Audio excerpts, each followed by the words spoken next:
আজকে আমি আপনাদের সামনে ব্যায়াম সমিতি ক্লাবের ব্যায়াম সমিতির পাশে একটা ক্লাব আছে, সেই ক্লাবের পুজো প্যান্ডেলটা তুলে ধরবো। দেখুন, এখানে সম্পূর্ণ শিক্ষা নিয়ে বার্তা দেওয়ার চেষ্টা করেছে। বাল্যকালে যারা শিশুরা এখন বর্তমান যে পরিস্থিতি চলছে, যে সোশ্যাল মিডিয়াতে যেভাবে ইনভলভ হচ্ছে বাচ্চারা, তাতে তাদের পড়াশোনার ক্ষতি অনেক হচ্ছে। সারাক্ষণ মোবাইল নিয়ে ব্যস্ত, কিন্তু বই নিয়ে সেইভাবে না। তাই সেখানেই একটা বার্তা দেওয়ার চেষ্টা করেছে এই কমিটি। দেখুন কত সুন্দরভাবে তারা প্যান্ডেলটাকে সাজিয়েছে এবং বার্তা দেওয়ার চেষ্টা করেছে। এই দেখুন, এটা দেখুন বইয়ের উপর থেকে হাঁটছে।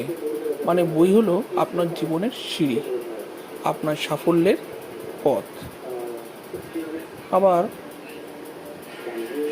এখানটা দেখুন, বই যদি মাথার মধ্যে এক সময় মানুষের মাথায় বই নিয়ে চিন্তা ভাবনা থাকতো, কিন্তু এখন সোশ্যাল মিডিয়া যেমন হোয়াটসঅ্যাপ, ইনস্টাগ্রাম, ইউটিউব, স্ন্যাপচ্যাট এইসব নিয়ে মানুষ ব্যস্ত।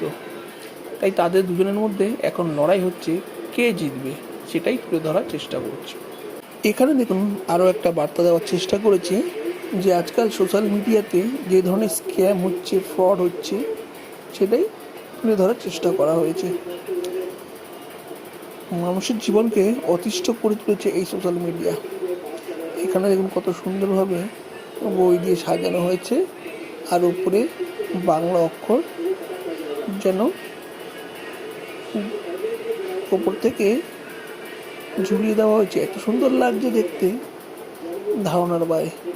আপনারা যদি এই প্যান্ডেলটা দেখতে চান তাহলে অবশ্যই আসুন, রাতের বেলা আসুন, ভালো লাগবে।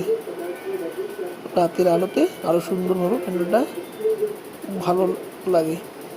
এটা ঠিক স্টেশনের কাছেই, একদম স্টেশনের কাছে। এই দেখুন, এখানে আবার তুলে ধরা হয়েছে বাল্যকাল থেকে কীভাবে সোশ্যাল মিডিয়া বাচ্চাদের মধ্যে প্রবেশ করিয়ে দেওয়া হচ্ছে।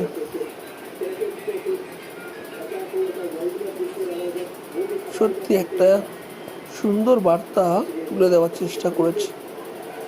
বিশেষ করে গার্জেনদের কাছে এই প্যানেলটা খুব পছন্দ বা ভালো লাগবে, আর শিশুদেরকে বোঝানোর জন্য যথেষ্ট এই প্যান্ডেলটা।